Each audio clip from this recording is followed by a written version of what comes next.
Hello and welcome back to another video, and today we will be mastering the controls of City Skylines on our beginner's guide. So when you start off, you'll start on the Roads tab, which you press X on and you get down into the Small Roads tab. You can press X on this and drag it wherever you want it to go using the left Joy-Con. You can also change what type of road you have in Small Roads by doing the buttons with the arrows on if you're playing on PlayStation. I'm pretty sure this will be similar for all other devices except computer. You can also press L1 and R1 and these will change the size of the road. They will go all the way up to highways, intersections and road tolls. The next tab is zoning and districts, which is where you can zone housing and those.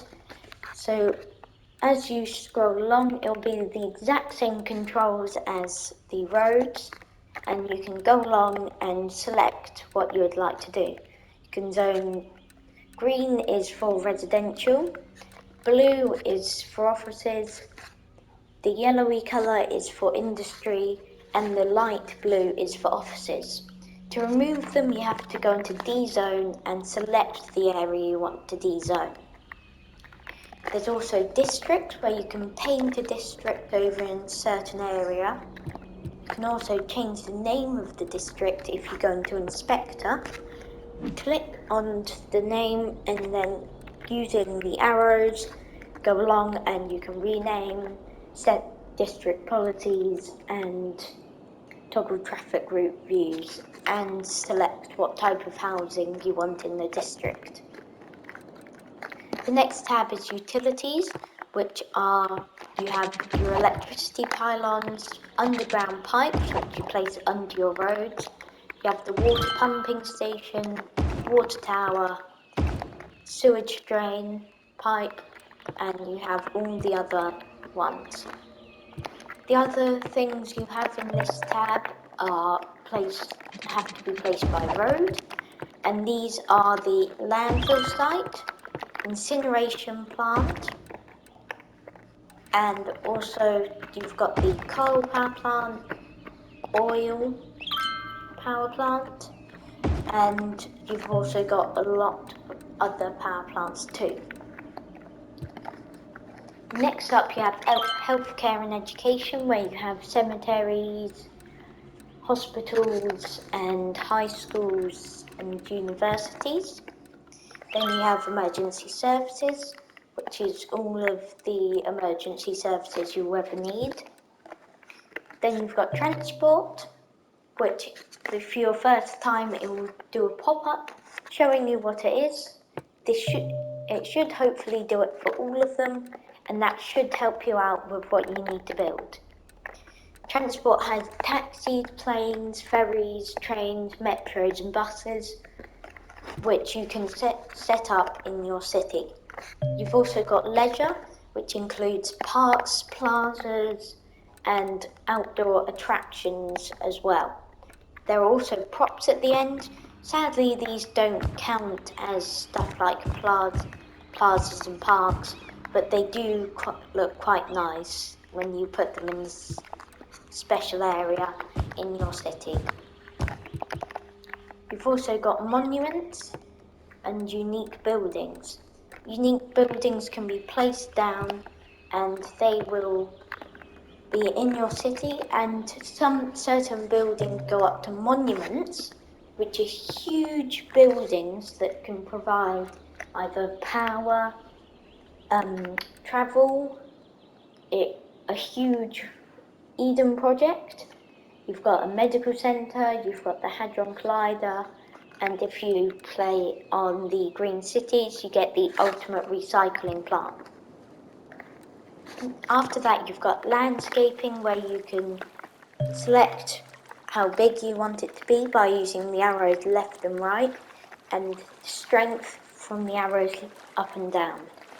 You hold X to build this, and then you can also press square on the selected area, and then this will make it so you can flatten out a large area. There's also soften, which softens the terrain, so it's much more smooth. And there's also slope, which you can go like that, and pretty much acts a bit like the flatten tool, except if you go from down here, it makes a lovely little slope that goes all the way up to where you've selected your destination to be. There's also paths which people can walk down, which are placed by roads, just like that. They will only serve as a path when they are connected, and then you can drag these around your city and let people walk from different destinations to other places. There are also trees, which you can change the size of the area you want to put them in, and the strength, just like the terrain tools. And then you've also got content creator trees, ground vegetation, rocks, and canals.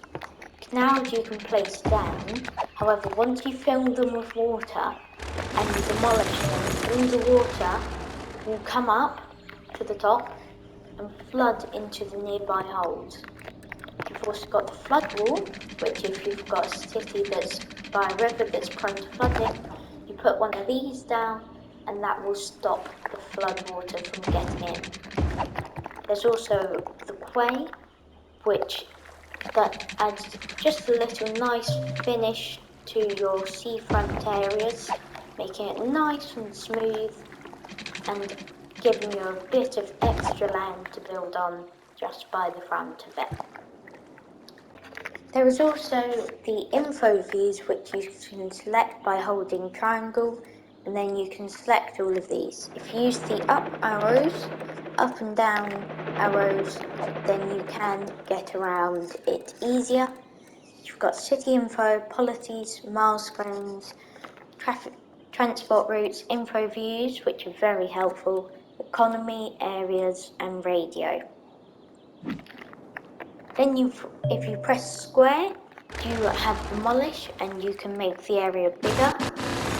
To demolish things, you can make it smaller, so you can just demolish small things. Or if you want, you can demolish individual buildings with this tool.